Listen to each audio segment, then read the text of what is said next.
Орой мэнд үзэгчтэй MBC-ний усан мэдээллийн хөтөлбөрийн даваа гарагийн дугаар эхлэж байна. Мэдээллийн товчхонд анхаарлаа хандуулна.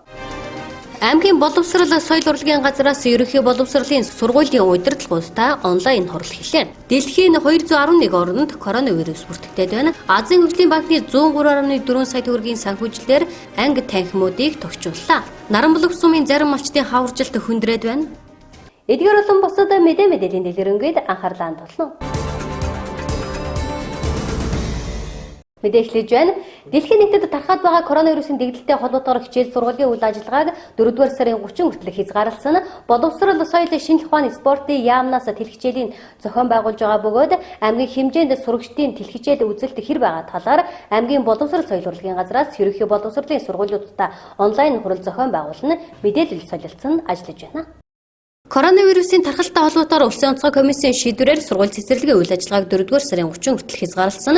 Боловсрол соёл шинжлэх ухааны спортын яамнаас тэлхичээлийг зохион байгуулж байгаа бөгөөд сурагчдын тэлхичээл хамрагдалт хэр байгаа талаар аймгийн боловсрол соёл урлагийн газраас ерөнхий боловсролын сургуулийн удирдлагуудтай онлайн хурал зохион байгуулна мэдээлэл солилцсон ажиллаж байна. За Монгол улсын хэмжээнд шинэ коронавирус гарсантай холбогдуулаад ерөнхий боловсролын сургуулийн сургалтын үйл ажиллагааг тэр зогсоох шийдвэр гараад үндсэндээ хичээлийн жилийн 2-р улирлын амралт тавигдаад тэрнээс хойш залгуулад үндсэндээ хөл хорионы шийдвэр гараад 3 сар гаруй хугацаанд хичээлийн үйл ажиллагаа маань гэрээр явагдаж байгаа. Энэтэй холбоотойгоор боловсрол соёл шинжлэх ухааны спортын яамнаас тэлээ хичээлийн үед мань тэрнээс гадна эцэгхийн зөвлөмжүүдийг гараад тэр нь бас орон нутагт улс аймагтаа бид нар бас тэрийг хэрэгжүүлж байна. Өөрсдөө санаачилж бас хийж байгаа ажлууд байна. Тэртэй холбоотойгоор одоо бид нар өнөөдрөөс эхлээд улс аймгийнхаа 30 сургууль цэцэрлэгүүдэд онлайн хурлуудыг 10-10-аар нь багцуулгаад хийж байгаамаа. Одоо эхний хурал нь одоо сая явагдаж байгаа 5 сая харлаа. Эхний 10 сургууль дээр бид нар онлайн хурал хийж байна. За энэ хурлаараа 5 юу хилцэж байгаа юм бэ гэхээр зэрэг энэ эхний 3 сарын хугацаанд сургуулиуд маань тэлээ хичээлийг хэр зэрэг хөгтөд байна эцсэн бэ? Эцэгчүүд ямар сэтгэгдэлтэй байна вэ? Эцэж чадахгүй гişнээ хөгтөд байгаа юм бэ? Эцэж чадахгүй байгаа хөгтөд хэр зэрэг хурц ажиллаж байна вэ гэх мэтлэнгээр 10 асуултаар 7 хоногоор бид нар сургуулиудаас мэдээлэл авдаг юм аа. Тэр мэдээлэл бас нэгтгэн дүгнж эзэж байна. Сургуулиуд хоорондоо бас шинээр санаачлал гаргаж ямар ажил хийж байгааг бас өөртөө бол энэ онлайн хурлаар бас хийж байгаа ажлуудаа сургууль хоёр хоорондоо мэдээлэл солилцож байна. Шин санаануудаа солилцож байна. За боловсролын газраас өгч байгаа зөвлөмжүүдээ бид өгч байна. Тэлхичээлийг явуулж ирснээс хойш сурагчдын хамрагдалт 70-80% байсан бөгөөд 3-р сар гарснаар малчдын хаврын нүүдэл суудал мал төлөлттэй холбоотойгоор сурагчдын тэлхичээлийн үзэлт багасж аймгийн нийт сурагчдын 64.3% нь тэлхичээлээ үзэж байгаа судалгаа гарсан байна. Энэ жил аймгийн хэмжээнд 1-р ангид 1940 хүүхэд суралцж байна. 5-р сарын 1-ний хичээл орж эхлэвэл 1-р ангийн сурагчдад зөвхөн монгол хэл математикийн хичээлийг заахаар төлөвлөгөө хөтөлбөр гаргана ажиллаж байна. Ерөнхийд улс аймгийн хэмжээнд таймыг аваад өсөх юм бол энэ тэлээ хичээлийг үзэж байгаа явцыг бид нар 7 хоногоор аваад өсгөд эхний үедээ бол нийт суралцагчдын маань нэг 70% нь үзчихсэн юм аа. Дунд үедээ аваад өсгөхөөр зэрэг бас нэг 80 хэдэн хувь болж өссөн.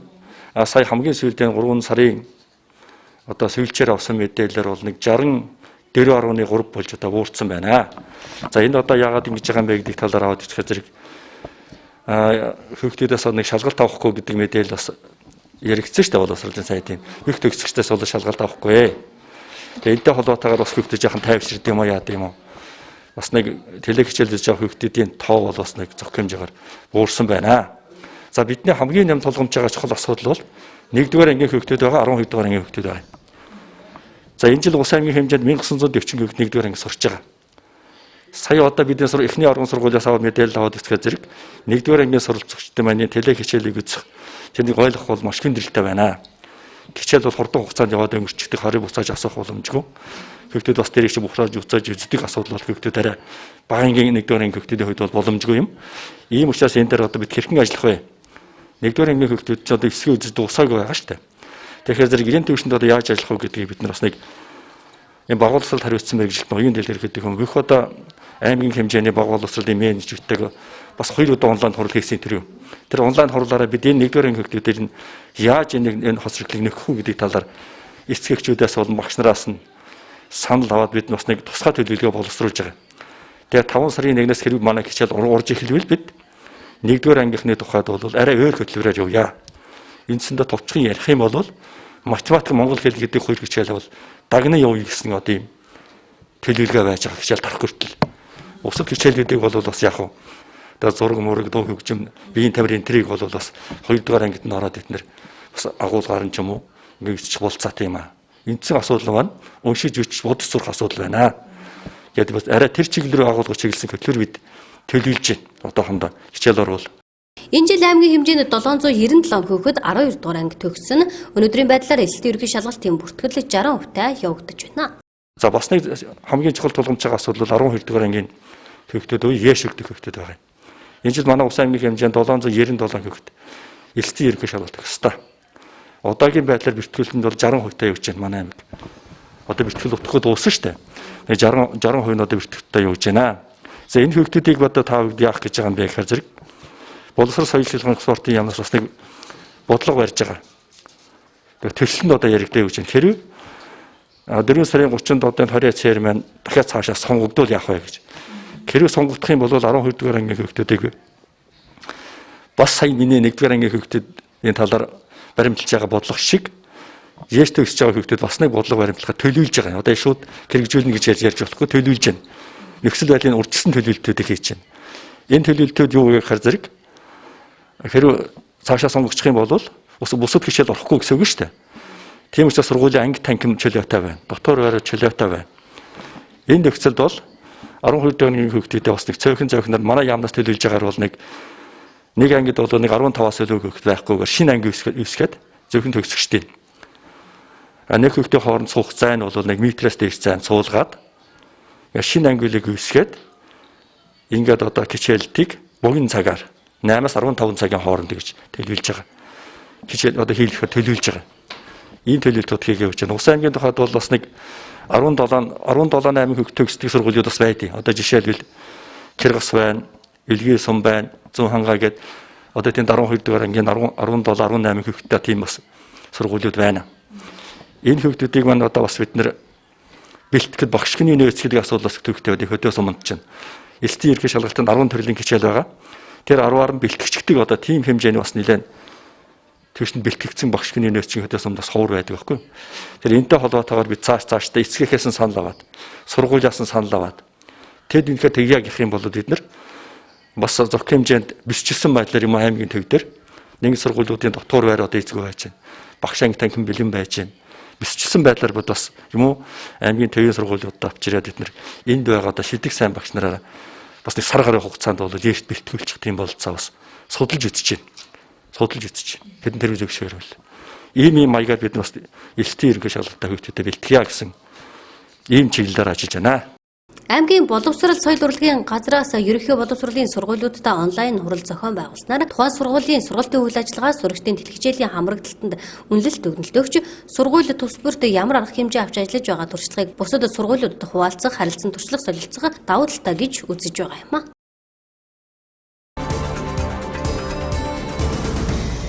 Дараагийн мэдээ. Өнөөдрийн байдлаар дэлхийн 211 оронд коронавирусын халдвар тархаад байна. Америк нэгдсэн улсын Итали, Иран, Турк, Япон улсад сүүлийн 24 цагт 360 тохиолдол шинээр бүртгэгдэж халдвар авсан хүний тоо 4000 гарлаа. Манай улсын тухайд халдвартай өвчин судлалын үндэсний төвд тусгаарлагдаж байсан Турк иргэнээс коронавирусын илэрч батлагдсан тохиолдол 15 боллоо. Дэлхийн 211 оронд халдвар тархаад байна. Шинээр өмнөд Судан улс, Сент-Пьер Миклен улсад шинээр бүртгэгдсэн бөгөөд нэгдсэн улсын байгууллагын 195 орноос 17 улсаас бусад улсад коронавирус бүртгэгдээд байна. Өнөөдрийн байдлаар сая 272,860 хүн өвчилж 69,424 хүн нас бараад байна. COVID-19 вирус Европын орнуудад хурдтай тархаж байгаа бөгөөд Америк нэгдсэн улсын Итали, Иран, Турк, Япон улсад сүүлийн 24 цагт 360 тохиолдол шинээр бүртгэгдэж халдвар авсан хүний тоо 400 гарлаа. За телевиз үзэгчдээ өнөөдрийн мэндийг хүргье. За шинэ коронавирус COVID-19 өнөөдрийн байдлаар дэлхийн 211 оронд одоо бүртгэгдэж тархсан байна. Нэгдсэн үндэсний байгууллагын 195 орноос 17 улсаас бусад улсад бол одоо энэ халдвар тархсан байна. За өнөөдрийн байдлаар сая 272,860 хүн халдвар авч 69,424 хүн нас бараад байна. За COVID-19 шинэ коронавирусын одоо хамгийн их голомтлон тархаж байгаа, эрчимтэй тархаж байгаа улс орн бол Америкийн нэгдсэн улс, Иран, Испани, Франц гээд Европын орнуудад одоо эрчимтэй тархаж өвчлөл бол буурахгүй байна. Манай улсад 14 хүн халдвар авснаас 2 нь эрүүлжиж 12 хүн халдварт өвчин судлалын үндэсний төвд эмчилүүлж байна. Улсын хэмжээнд 2075 хүн ажиглалтанд байна. Халдварт өвчин судлалын үндэсний төвд болон орон даяар халдварын с сэжигтэй тохиолдол тусгаарлагдаагүй. Халдварт өвчин судлалын үндэсний төвд тусгаарлагдаж байсан туурх иргэнээс COVID-19 вирус илэрч батлагдсан тохиолдол 15 боллоо. Халдвар илэрсэн туурх иргэн нь өмнөх 2 туурх иргэнтэй хамт тусгаарлагдсан. Өмнөх шинжилгээний хариу сөрөг гарсан бол давтан шинжилгээгээр халдвар илэрчээ. За манай улсын хувьд бол өнөөдрийн байдлаар шинэ коронавирус COVID-19-ийн онш батлагдсан 15 тохиолдол бүртгэлээ. За туурх улсын иргэнээс одоо 1 тохиолдол нэмэгдэж зөөвөрлөгдөн орж ирсэн 15 нь одоо шинэ коронавирусын халдвар бүртгэгдсэн байна. За мөн 2 хүн одоо эмчлэгдэж гарсан. Одоо бол халдвар төвчл судлалын үндэсний төвд тусаалах байранд бас хяналтанд 14 хоног одоо ажиглаж байна. За өнөөдрийн байдлаар бол с сэжигтэй тохиолдол байхгүй байна. Нийтдээ 2075 нэргэн ажиглах тусгаарлах байранд Канадад эмчийн хяналтанд байна. Манай аймгийн хувьд бол өнөөдрийн байдлаар аймгийн нэгдсэн эмнэлгийн халдвартын тасагт 2 иргэн тусгаарлагдан Канадаж байна. За бид өхөн бол урд одоо мэрэгэл сургуулийн үйлдвэрлэлийн төвд одоо дотор байранд байрлаж байсан 58 иргэнийг хагасаа өдөр одоо бид өхөн хугацаанд дуусан учраас одоо үргэлжлүүлэн гэрийн хяналтанд байлгах журамтай учраас одоо ингээд тусаарлах байрнаас гаргасан. Эдгээр иргэд бол сум эрхийн хэмжээний хяналтанд за багийн сумдын засварны хяналтанд ор гэртээ 14 хоног бас өөрсдөө тусгаарлана.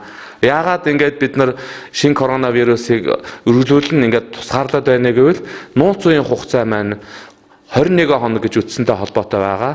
За мөн ард иргэдэд бас анхаарах хэдэн зүйлүүд байна. За өрн дулаан болж байна. Гадуур нэлээд хөдөлгөөн ихсэж байна. Тийм учраас хүн амын богинолыг одоо багасгах, аль болох гадуур гарахгүй байх, гэртээ байх энэ зарчмыг одоо баримтлахын зүйтэй. За хоёрдугаар гараа савнтаа бүлээн усаар 20 минут сайн угааж ариутгах байх шаардлагатай байна. Одоо хавар болж байна.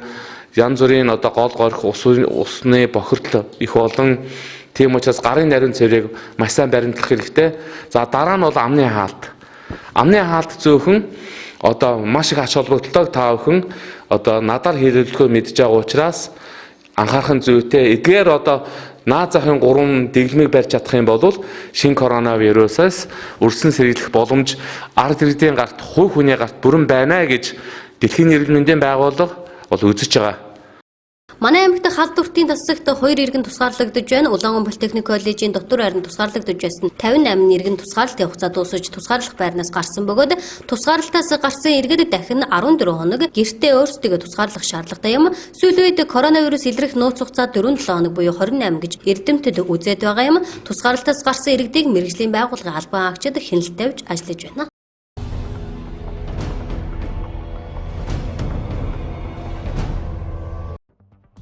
Нэг их найд төгрөгийн орлоготой ажилласан Эрдэнэс 5 толгой компани 5 дугаар сарын 1-ээс 2.5 сая хувьцаа эзэмшигчдтэй ногдол ашиг тарах гэж байна. Тус компани нэг ширхэг хувьцааг 90 төгрөгөөр үнэснээр 1072 ширхэг хувьцаатай иргэн 96,480 төгрөгийн ногдол ашиг оногдож байна. Харин хувьцаагаа төрөж зарсан иргэд 750 хувьцаатай байгаа. Тэд 67,500 төгрөгийн ногдол ашиг авах юм а. Монгол Улсын засгийн газар 2012 онд Эрдэнэс 5 толгой компани нийт хувьцааны 20%-ийг 2.5 сая иргэнд хуваарлсан. Ингэснээр нэг иргэнд 1072 ширхэг хувьцаа ногдож, хувьцааны дансаа нээлгэх хүсэлтэй иргэд брокерийн компанид хандах болсон. Эрдэнэс 5 толгой компани төлөөлөл нь удирдах зөвлөл хувьцаа эзэмшигчдтэй ногдол ашиг өгөх шийдвэр гаргасантай холбогдуулан өнгөрч 2 дугаар сард мэдээлэл хийх үеэр тус компани гүйцэтгэх захирал ан хувийг мэдээллийн 1072 төв дээр 4 дугаар сарын 17-ны хүртэл 7 хоног бүрийн даваа гарагт тоон мэдээллийг өгнө. Ногдол ашиг өнөөдөр шууд иргэдийн дансанд орох асуудал биш. Иргэдийн бүртгэлийн хувьцаа эзэмшигчдийн хурал хүртэл буюу 4 дугаар сарын 17-ны хүртэл явуулна. 1-дүгээрт иргэд бүртгүүлэх ёстой хувьцаа эзэмшигчдийн хурлыг ирэх 4 дугаар сарын 17-нд зарлахаар төлөвлөж байна. Бид энэ хурлаараа өнөөдрийн шийдвэрийг танилцуулснаар иргэдийн ногдол ашиг авах эрх нь баталгаажна. Энэ жилдээ багтаа ногдол ашигыг олгоно гэж ойлгох хэрэгтэй. Эхний ээлжинд бид бүртгэл дансаа баталгаажуулаад 5 дугаар сараас ногдол ашиг олгож их гэдгийг хэлж байсан юм а.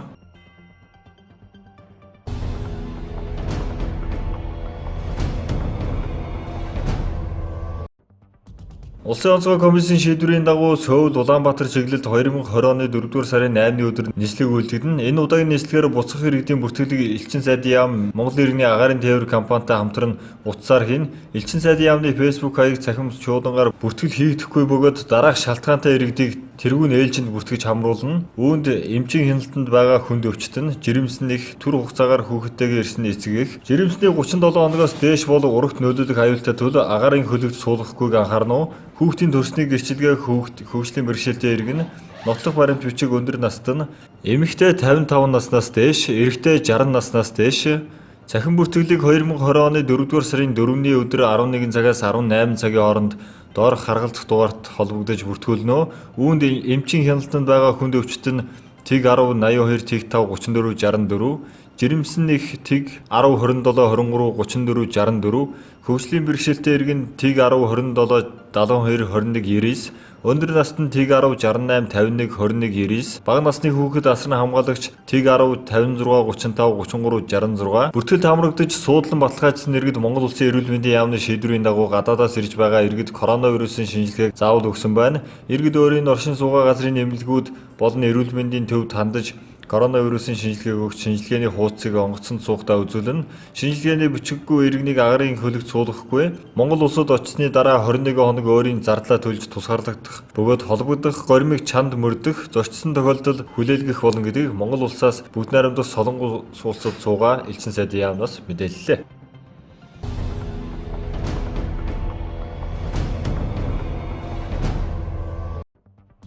Нэгдсэн үртгийн албан татврын төлбөрийн баримтаа 4-р сарын 8-ны өдрийн 23 цаг 59 минутаас өмнө амжиж бүртгүүлээрэй. Ингэснээр 2020 оны 1-р улирлын буцаа олголтын урамшууллаа авах юм. Энэ оны эхний улирлын нэгдсэн үртгийн албан татврын буцааны олголтыг 4-р сард олгож байна. Үүнд нийт 860 мянган иргэн хамрагдаж 40 тэрбум төгрөгийн буцааны олголт олгох юм байна. Сангийн яамны мэдээлснээр нэг хүн дунджаар 47 мянган төгрөгийн буцааны олголт авах тооцоо гарчээ. Иргэд хувийн мэдээлэл зөрөөтэй эсвэл төлбөрийн баримтаа тухайн улирлаа бүртгүүлж амжаагүй зэргээс шалтгаална. Нэгдсэн үртгийн албан татврын буцаа олголтоо 1-р улирлаа авч чадаагүй бол дараагийн улирлд өссөн дүнгээр авах юм байна. Нэгдсэн үртгийн албан татврын тухай хуульд орсон нэмэлт өөрчлөлтөөр нэгдсэн үртгийн албан татврын буцаа олголтыг урамшууллыг улирал тутамд олгож байхаар зохицуулсан. Санхүү төсвийн асуудал эрхэлсэн төрийн захиргааны төв байгуулах саналыг хүлээн авснаас хойш ажлын 45 өдөрт багтаан албан татврыг буцаан олгох шийдвэрийг гаргана. Тиймээс баримт системийн хэрэглэгч та хувийн мэдээлэл бүрэн зөв оруулсан эсхийг шалгахыг мэргэжилтнүүд зөвлөж байна.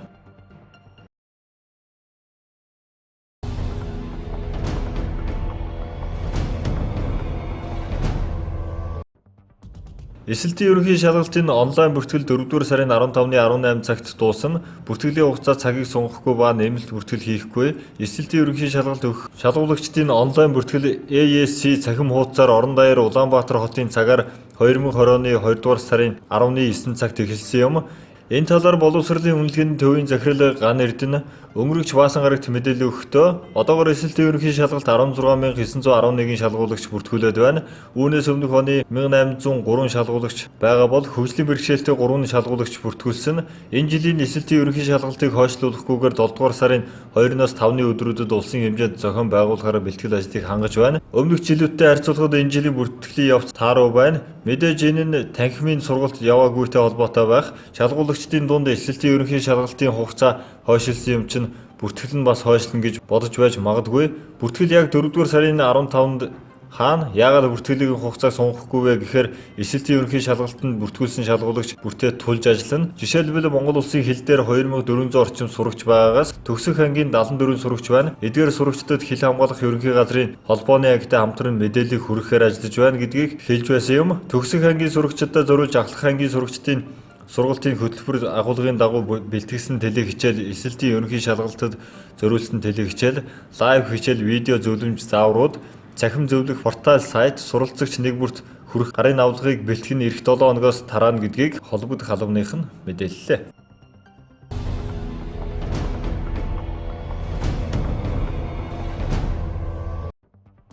Монгол улсаас бүгд найрамдах Хятад ард улсын нэрийн хотод суугаа консулын газраас 4-р сарын 9-ний өдөр Монгол руу буцах хүсэлтээ иргэдийг улсын хилээр нэвтрүүлэх ажлыг зохион байгуулахар төлөвлөж байгаа юм. Улсын онцгой комиссийн шаардлагын дагуу замын үдэд өдрийн 50,000 төгрөг буюу 14 хоногийн 700,000 төгрөгийн зардлыг төлөх боломж иргэдийн мэдээллийг нэтгэж гарын үсэг зурж баталгаажуулах ажлыг цахим хэлбэрээр хүлээн авч байна. Дэлгэрэнгүй мэдээллийг 1564 7964 334 утсаар холбогдсон авах ёстойг анхаарууллаа. Дараагийн мэдээ. Азийн хөгжлийн банкны 103.4 сая төгрөгийн санхүүжилтээр боловсрол, соёл, шинжлэх ухааны, спортын яамнаас ерөнхий боловсролын 1-р цогцлбор сургуулийн хим, физик, математик, дизайн, технологийн хичээлийн анги танхимуудыг тогтжуулна, суралцагчдыг хичээлийн хэрэглэгдэхүүнээр хангалаа. Азийн хөгжлийн банкны санхүүжилтээр боловсрол, соёл, шинжлэх ухааны, спортын яамнаас улсын тэргүүний ерөнхий боловсролын цогцлбор 1-р сургуулийн хим, физик, математик, дизайн, технологийн хичээлийн анги танхимуудыг тогтжуулна, сурагчдын хичээлийн хэрэглэгдэхүүнээр хангаж сурах нөхцөлийг сайжрууллаа. Боловсрол, соёл, шинжлэх ухааны яам болон Азийн хөгжлийн банкны санхүүжилтээр энэ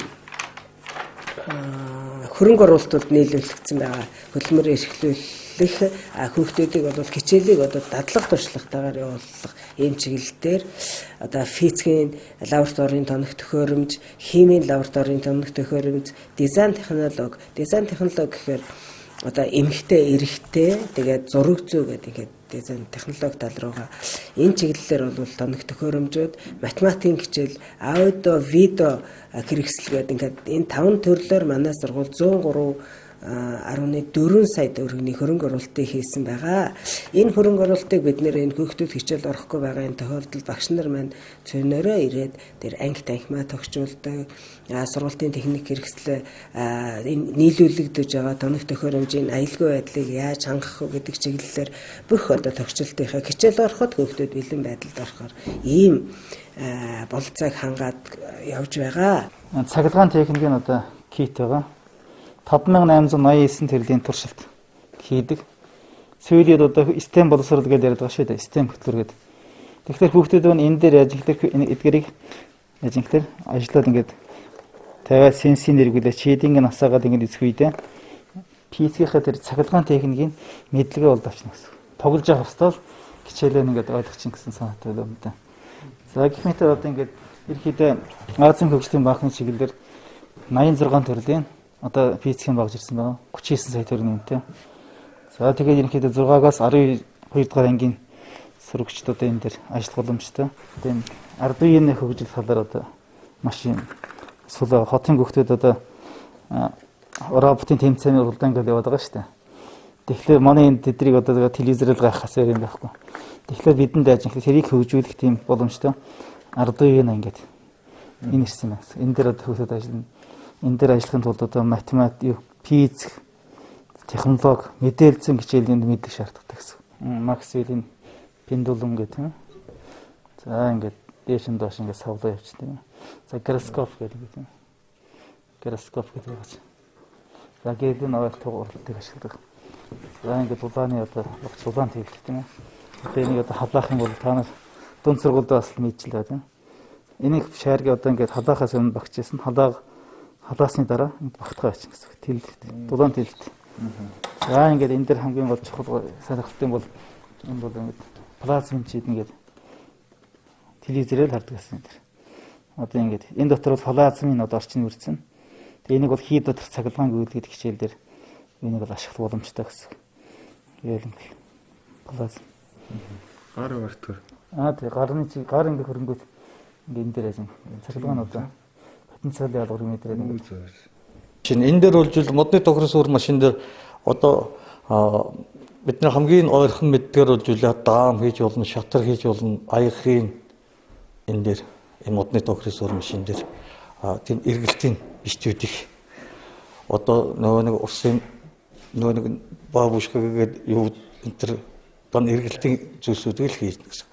Металлын тохирос уур машин дээр болохоор хүүхдүүлж үйлээ хамгийн хэлбэр хийх зүйл бол болт хийх, гайх хийх, бас мундан эргэлтийн бичтүүдийг хийх. Авсаар хамгийн сүүлийн жижигхэн хүүхдэд аваар ус энэ дэвтэл багтаа, эсвэл багтаа тийм хэрэгсэл байна. Тэний нэр хэм блэ? Нэр хэм блэ? Баянжиргал. Багш. Технологийн багш. Самсун. Энэ жил цогцлбор 1-р сургуулийн 12 дугаар ангийг 166 сурагч төгсөж байна. Коронавирусын холбоотойгоор хөл хорой тогтоож ерөнхий боловсролын сургуулиудын сурагчдыг амраасантай холбоотойгоор цогцлбор 1-р сургуулийн багш ажилчид сурагчдтай цахимаар холбогдсон ажиллаж байна. Цогцлбор 1-р сургуулийн нийгмийн хариуцлагын хүрээнд коронавирусын эсрэг аянд нэгдэж багш ажилчдын нэг өдрийн цалин 5,670,000 төгрөгийг 1000 маскын аймгийн онцгой комист ханиулжээ. 1 сарын 27-ноос хойш Монгол улсын хэмжээнд бол дэлхийн нийтээр энэ айдас түгшүүрүүлж байгаа коронавирус үеэс болоод одоо хичээл сургуульд орохгүй байгаа. Хичээл сургуульд орохгүй байгаа энэ нөхцөл байдалд бол багш нар маань бүгд гэр гэртээ сурагчтайгаа цахимаар ажиллаж байгаа. Сурагчдынхаа зөвхөн одоо ТV хичээлээс гадна бүх хүүхдүүдтэй одоо цахимаар холбогдож ажиллаж байгаа. Ажиллагчдын хувьд бол бид нэр захиргаан ашигын хүмүүсд бол хэвийн ажиллаа хийж байгаа. Зөвхөн одоо захирал сургуулийн менежер одоо захиргааны хүмүүсд ажиллахын зэрэгцээ тэрний зэрэгцээгөр үйлчилгээний ажилтны хүмүүсд байна. Богиносгосон цагаар мөн улсын онцгой байдлын шийдвэр болон аймгийн засаг даргын шийдвэрийн дагуу одоо 1-ээс 12 насны нэлэхгүй эмэгтэйчүүд, жирэмсэн эмэгтэйчүүд, өрх толгойлсон аауд гэсэн энэ хүмүүсүүд маань бол эхний 1 сар бүгд гэр гэртээ ажиллаа ирэхгүйгээр явж байсан. Одоо 2 дахь сараас эхлээд богиносгосон цагаар одоо хуваар гаргаад ажиллаж байгаа. Мөн одоо хариуцлагатай жижүүр тэгээд одоо ариутгал цэвэрлэгээний үйл ажиллагааг ажилчдын хувьд бол иймэрхүү байдалтайгаар ажиллаж байгаа. Захиргааны хувьд бол хэвийн үйл ажиллагааг явуулаад ялангуяа одоо энэ хичээл орохгүй байгаа энэ нөхцөл багш хүүхдүүдтэй юу анхаарал хандуулж ажиллаж байна гэхээр эхний ээлжинд бид бүхэн бас энэ коронавирусын халдвараас өөрсдийгөө хамгаалах, хайртай гэр бүл хамт олноо хамгаалах энэ чиглэлээр бол анхаарал хандуулж ажиллаж байгаа нөхцөлтэй бол бас энэ ариутгал цэвэрлэгээг бол өндөр хэмжээнд бололцоохон хэмжээнд хийж ажиллаж байгаа.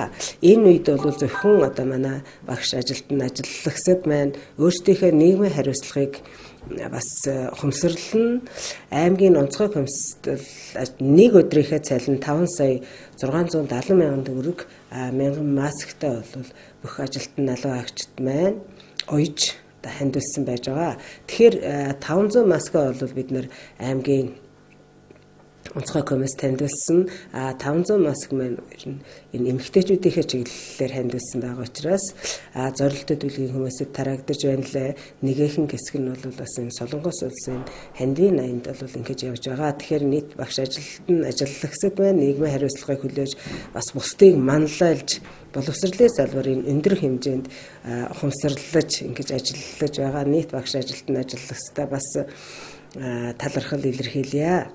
За дараагийн гол асуудал маань гэхээр бид нэр энэ хичээл орохгүй байгаа энэ нөхцөлийг хөл хоройтой байгаа, хорой цээртэй байгаа энэ нөхцөлийг бид нэр бол сургуулийн хэмжээнд өөртөө боломж олгож ашиглаж байгаа. Ямар боломжийг болгож байна вэ гэхээр багш нар маань хүүхдүүдтэйгээ манайх ч 2797 суралцагч 122 багштай сургууль шүү дээ. Тэгэхээр бүх багш нар маань энэ хүүхдүүдтэй бүгдэнд нь одоо хурц ажиллахыг хичээж байгаа. 1-ээс 12 дугаар ангийнхаа бүх суралцагчтай хурц ажиллаж аль болох цахимаар. Тэгвэл тодорхой хүүхдүүд бол одоо телевиз хичээлийг үзэж амжихгүй үзэж байгаа хэсгээр ойлгох хагас ойлгосон байх энэ төр тохиолдлууд зөндөө байж байна. Энэ бүхэнтэй манай багш нар байна одоо цахимаар ажиллаж багш нар бол бас нэлээдгүй ачаалалд орж ажиллаж байгаа.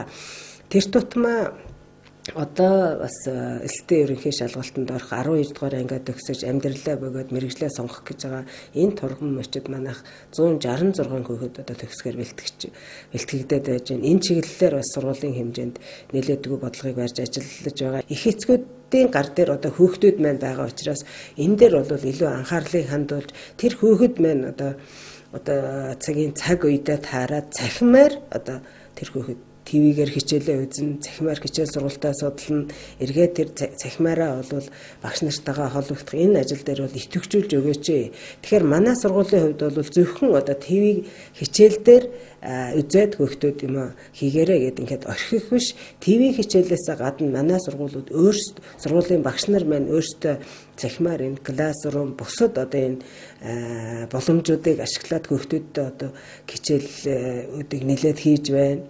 12 дугаар анги болоод бусад одоо хүүхдүүдийнхээ дунд цахимаар одоо тест шалгалтыг авч байна гэх мэт. Тэгэхээр энд ерөнхийд нь бол хамрагдалт бол бас хангалтгүй байгаа тухайд бол манай багш сургуулийн менежерүүд хэлж байгаа. Тэгэхээр энд бол их эцгүүд илүү анхаарал хандуулж өгч хүүхдүүдэд одоо яг тулж ажиллаач гэдгийг нийт эцэг их асран хамгаалагчдаас хүсэх байна.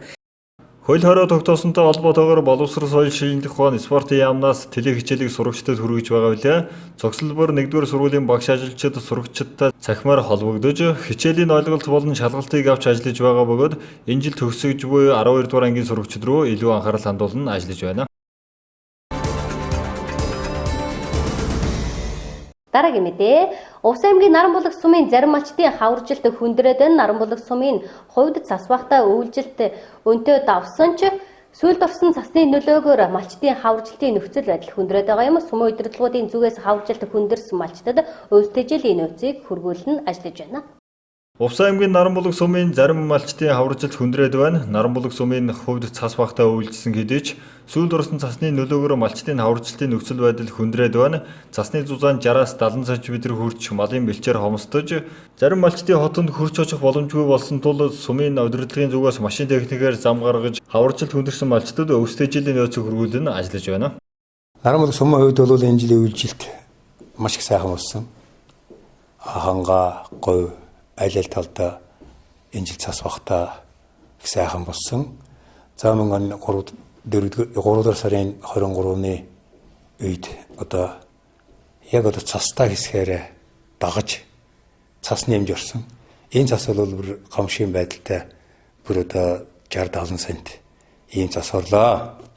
Энэ цасны үеэр бас одоо Наранбулаг сумын нийт нэг 30 гаруй өрх 15-6 мянган мал бол бас хүнд байдалтай, удаашлсан хүнд байдалтай байна. Зүүн нуурын хөв, Тарлангийн зоо, Харсан энүүгээр одоо зарим айлууд шилд сайхан одоо өвлжээд тэр нуурын хөвөд орж малаа төлөвлөх ийм сонирхлоор нуурын хөв орж энэ айлууд маань бас цасанд дарагдаж нэлээд зүтрүү байдалтай байсан. Өнөө маргааштай бас цаг дулаарч цас нэмж өрөөгүй байгаа учраас цаашдаа бол цагийн байдал гайгүй болох хаа гэж ингэж бодож байна. Миний хувьд бол аймгийн засаг дарга, аймгийн онцгой комиссийн даргад санал тавьж нуурын хөвөн тэр одоо 30 гаруй эрхийн чиглэлд 1000 гаруй пресийг 50% хямдралтай үнээр гаргаж за мөн одоо 3 тонн орчим хургалжин хичээлийг 50% хямдралтай үнээр 10,000 төгрөгөөр ингэж одоо тэр айлууд дээр тарааж айлуудын хооронд аймгийн цэргэнгийн машинаар бас зам гаргаж газар дээр нь аймгийн урлагч дарга, аймгийн онцгой комиссийн даргыг нарийн бичгийн дарга, онцгой байдлын газрын даргыг авчиж газар дээр нь үзүүлж харуулж ингээд асуулт арга хэмжээ авснаар бас байдал өөр болсон гэж ингэж үзэж байна. За мөн одоо өчигдөр үрждэрийн хагас бүтэн сайнаар сумын урлагч дарга, сумын эрдэнэтэй хурлын дарга, малын эмч, күний эмчийг бас одоо тэр хэсэгт явуулж тэр малчдыг өвчлүүлж ийм арга хэмжээг авсаа. За мөн энэ байдлаар энэ үеэр бол Наранбулаг сумын хайстын шилийн одоо дунд замын дуугуур хамар талдаа бол бас мөн адил одоо 80 см-аас дээш цас орж иргэд малчид маань бас нэлээд хүнд байдалтай байлаа. За тэгээд энэ үеэр бол урдуур одоо хайрхны хамрын чиглэлд одоо энгийн малчид замын Наранбулаг сумын одоо бизнесмен залуу Баттулга гэдэг залуу тэнд одоо малаа төлөвлөж исэн 60 сарын зам гаргууллаа. За мөн урдуур одоо кэрэ чиглэлээр бол бас 60 машин хурлын дарга, урлагч даргыг өвлж зам харгаа гаргуулж ийм арга хэмжээг авч байна. За мөн цаашдаа одоо манай малчид бас одоо нэг зүйл дээр анхаарах хэрэгтэй. Шилийн зоон дээр маш их цас орсон, нуурын хойд маш их цас орсон. Энэ байдлаас шалтгаалаад одоо цаг наашилж байна. Дулаарсан үед шар усны үеэр болох аюул одоо бид хүнийг бас дагаж байгаа. Ийм учраас манай малчид, хөдөлмөрчид та бүхнийг бас энэ шар усны үеэс булгаамжлаач. орой толгой газар гэрэн буулгаач, нүүдэл суудлах хийхдээ анхаараач, тэл малаа зуух жалга дагуулж бичээхгүй байгаач гэсэн ийм одоо зүйлийг Сүмэн онцгой хөмсгийн даргын хувьд бас малчдаа сануулж байна. Наран булаг сумын хувьд мал төлөлт эхэлсэн бөгөөд малчид цасны нөлөөгөөр хаваржилтын бүсэд буугаагүй байна. Цас их орж цагаагаар дулаар жигснээс үүдэн шар усны үер гарч болзошгүй тул иргэд малчдыг анхаарал болгоомжтой байхыг анхааруулъя.